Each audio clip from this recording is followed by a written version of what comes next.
The House Committee on Oversight and Accountability is going to have a brand new subcommittee coming into the 119th Congress.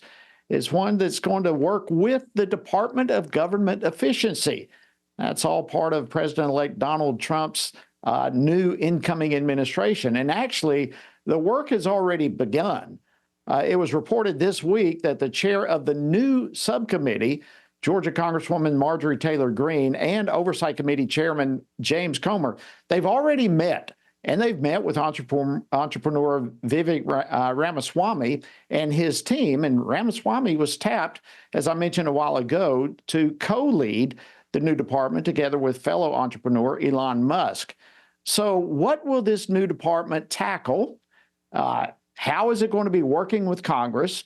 There's a lot of questions with all of this. And joining me now to discuss it is Congressman Andy Biggs. He serves on that important committee, the Oversight Committee, as well as the Judiciary Committee. He represents the 5th Congressional District of Arizona. Congressman Biggs, my friend, welcome back to Washington Watch. Always great to see you. Thanks, Jody. Good to be with you. Happy Thanksgiving to you and yours. And I just want everybody to know that you and I served on oversight together. So that's important for folks to know, I think. That's right. And likewise, happy Thanksgiving to you. And I miss that committee. I miss serving with you and that and a host of other capacities. It's an extremely important committee. Let me start first, Congressman Biggs, with your overall thoughts on this new department. Well, I'm actually very excited about it because the focus is going to be on the fourth branch of government, which is the bureaucracy. And as you know, and as any American knows now, the federal government is so upside down big that it needs to be turned right side and made right size again.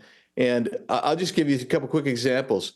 There are more than 40,000 felonies that are rule created by the bureaucracy, not created by Congress, but by the bureaucrats. And so I've got a bill dealing with that. And these rules that they put out, I have a bill on this, Jody, that that's going to go hand in hand with this Doge thing. If you actually were to set aside all the rules put in place by the Biden administration and this bureaucratic state for the last 12 months alone, if you were to set those aside, you would save $1.7 trillion. Whoa.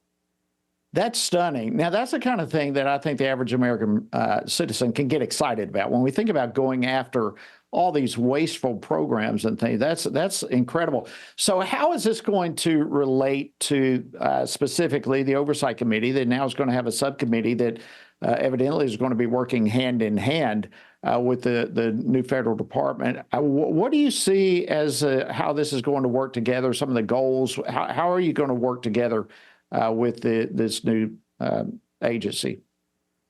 Well, I think the Doge guys are going to try and identify programs, agencies, departments that are redundant, that are wasteful, and slip those over to the legislative branch, which is where we sit, and they'll have hearings and introduce legislation that will decouple those wasteful programs and agencies from the federal government. And and Marjorie Taylor Greene, the new chairwoman, has said that she expects to close agencies and fire people for these kind of wasteful approaches. So I think it's going to kind of be this synergistic effect where you have one side investigating and Congress investigating, but also having to take the action that it can take through the funding processes that we control.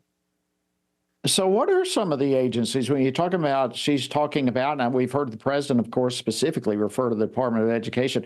Are there some other departments specifically that you're aware of that House Republicans might identify to be ripe for elimination? I've heard everything from education, EPA, certain aspects of ATF. There's discussion about refining and breaking down, like the Department of Homeland Security. And by the way, some Democrats have come up to me privately and told me that they agree with this. It is so topsy and misguided or misled. It's so big that you have to pare it down. You have to basically realign. and actually pare some of this stuff down jurisdictionally and with resources, and get some of this back to the states where it was always intended to be under the Constitution. Well, there's no question doing that is, as you referenced a little while ago, just with one example, going to save trillions of dollars potentially. Absolutely amazing. It's such a feeling of it's about time for something like this to get underway. Now Elon Musk and Ramaswamy this week, they started outlining some of their plans to reform the federal government.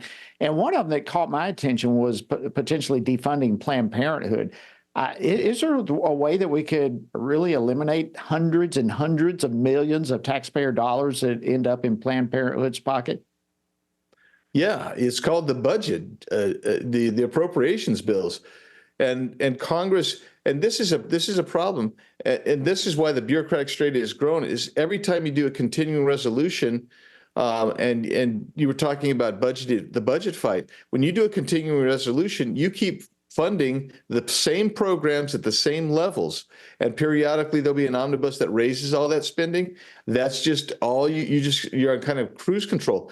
The way you stop it is you actually do your appropriations bills and you say, we're not going to fund Planned Parenthood.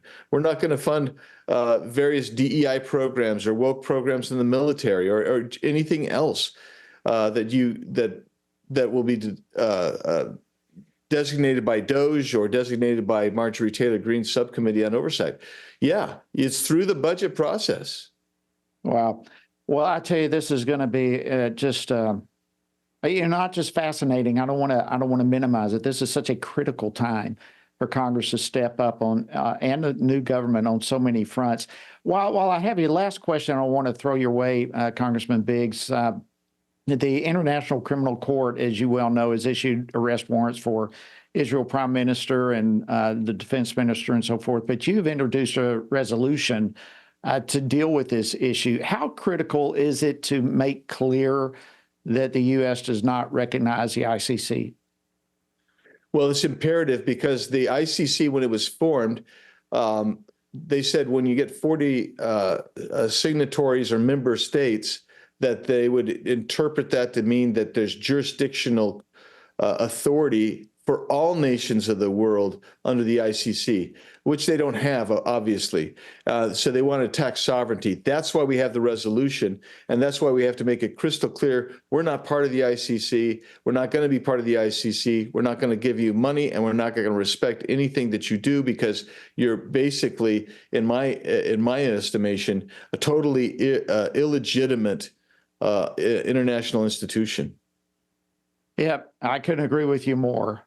Congressman Andy Biggs of Arizona, one of my dear friends and great heroes on Capitol Hill. Happy Thanksgiving to you and your dear family. Thank you for joining us on Washington Watch. Thanks. Happy Thanksgiving to you and Dee Dee and your family, and hope to see you soon. Thank you so much.